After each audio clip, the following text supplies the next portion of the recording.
Baik, Assalamualaikum warahmatullahi wabarakatuh. Di sini kami dari kelompok satu dari kelas Farmasi C akan mempresentasikan mengenai tugas 3 fitofarmaka yang mengenai evaluasi keamanan dalam uji praklinik. Next.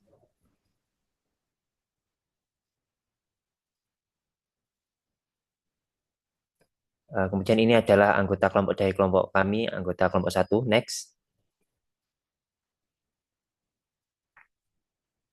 Eh, Terdapat kasus di mana sebuah perusahaan farmasi sedang mengembangkan obat anti kanker baru. Sebelum melanjutkan ke uji klinik, perusahaan harus melakukan evaluasi keamanan melalui uji praklinik termasuk uji toksisitas akut dan subkronik pada tikus. Salah satu tikus menunjukkan penurunan berat badan yang signifikan dan kerusakan organ ginjal setelah 14 hari pemberian obat. Next. Apa yang harus dilakukan oleh peneliti untuk mengevaluasi lebih lanjut toksisitas obat tersebut? Yaitu yang pertama, uji toksisitas subkronik dan kronik pada hewan uji lain untuk melihat efek jangka menengah dan panjang. Pemeriksaan histopatologi pada organ yang mengalami kerusakan, misalnya ginjal. Analisis biokimia darah dan urin untuk menilai fungsi organ, menentukan no observed adverse effect level untuk menentukan dosis aman.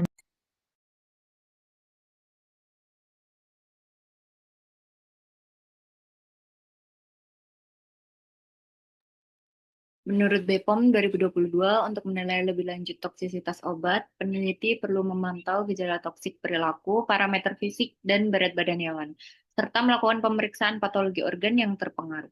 Jika efek toksik berlanjut, diperlukan pengamatan tambahan. Ya, hasil evaluasi ini menjadi dasar perancangan uji toksisitas berikutnya. Jika hasilnya baik, dapat dilanjutkan dengan uji toksikokinetik, absorpsi, distribusi, metabolisme, dan ekskresi.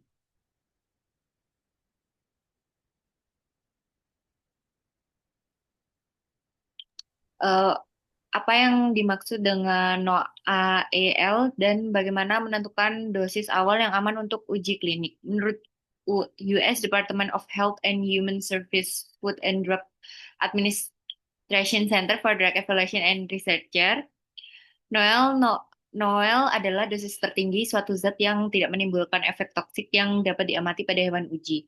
Untuk menentukan dosis awal aman pada manusia, dilakukan langkah-langkah berikut.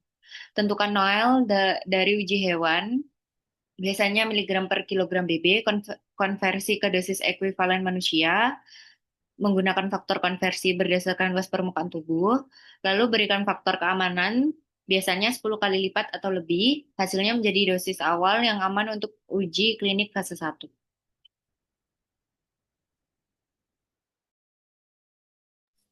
Mengapa evaluasi toksisitas subkronik dan kronik penting dalam pengembangan obat ini? Karena efek toksik jangka panjang tidak selalu tampak pada uji akut. Menilai apakah obat dapat menimbulkan kerusakan organ, penurunan fungsi fisiologis, atau efek kumulatif jika digunakan lama.